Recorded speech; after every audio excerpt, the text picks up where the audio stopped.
નમસ્કાર વિદ્યાર્થી મિત્રો, આ છે ધોરણ 10ની ચેપ્ટર નંબર 5 જૈવિક ક્રિયાઓની સ્વાધ્યાયની પોથી. તે જોઈ લેજો મિત્રો. સોલ્યુશન કર્યું છે, ભાગ 2માં છે. બરાબર. નેક્સ્ટ જોઈએ આપણે.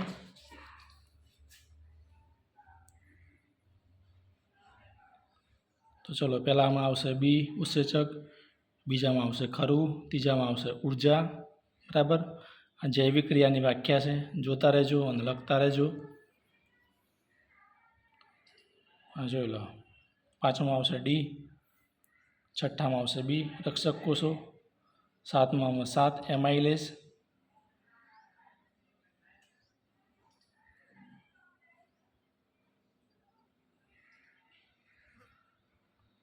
જો આઠમાં ખોટું, નવમાં ખરું, 10માં ખરું, 11માં વિષમપોષી, 12માં અન્નદાની, 13માં રસાંકુરો, 14માં નાના આંતરડા.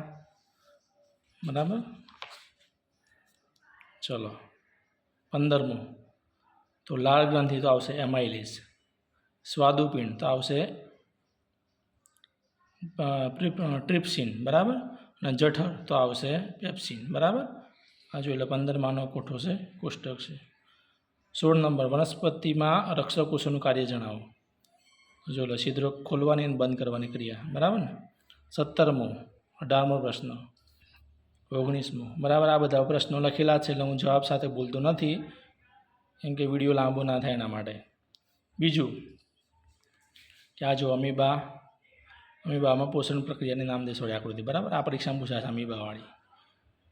અને હા, ગણિત અને વિજ્ઞાનના અમુક ચેપ્ટર મેં મૂક્યા જ છે. ગણિતના 13મું ચેપ્ટર, એટલે 14મું ચેપ્ટર, 7મું ચેપ્ટર, પહેલું, બીજું, ત્રીજું. બરાબર. તો તમારે ગણિતનો પણ અભ્યાસ કરવો હોય સારી રીતે, તો ખાસ મારા વિડીયો જોઈ લેજો. બરાબર. તો તમને એમાં પણ જોવા મળશે. અને મોસ્ટ ટાઈમ બી દાખલા પણ મૂક્યા છે.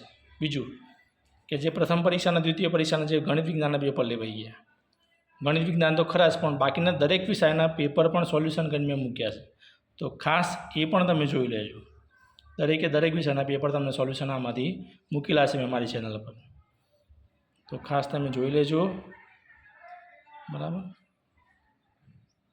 જોઈ લો. 24મા નંબરમાં, 25મા નંબરમાં, 24માં આવશે, 23માં આવશે ડી, 24માં આવશે બી, 25માં ખરું, 26માં ખોટું, 27માં જારક, 28માં વાયુકોષ્ઠો. બરાબર.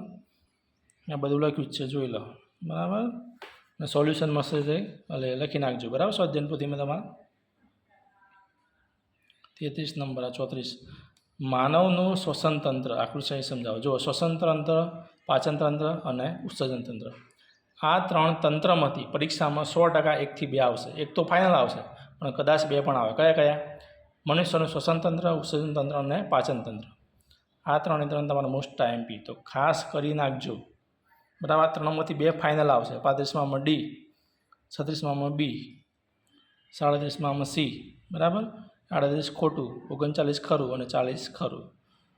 41માં મહાધમની, 42માં જાડી અને સ્થિતિસ્થાપક, 43માં સ્પિગ્મોમીટર.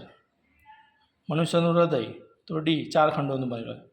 ફૂફૂસ શિરાઓ તો એ, ઓક્સિજનયુક્ત રુધિર. અને ઉભયજીવી તો આવશે બી, ત્રિખંડીય હૃદય. બરાબર.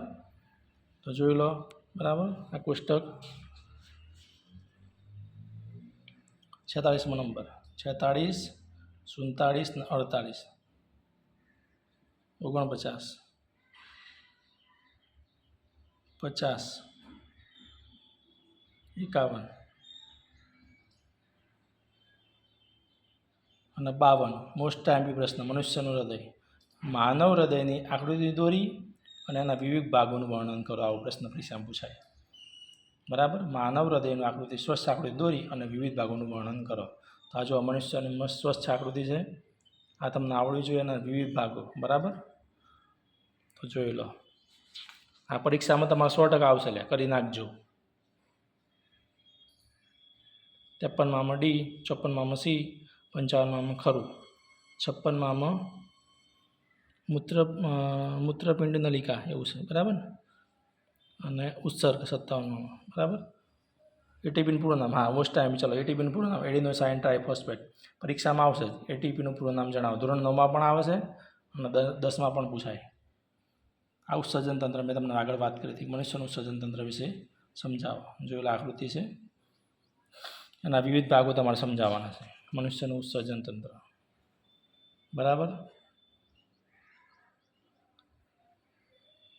આ બાવમેન કોથળી એનું જોઈ લો. આકૃતિ એના નામ નિર્દેશ કર્યું છે.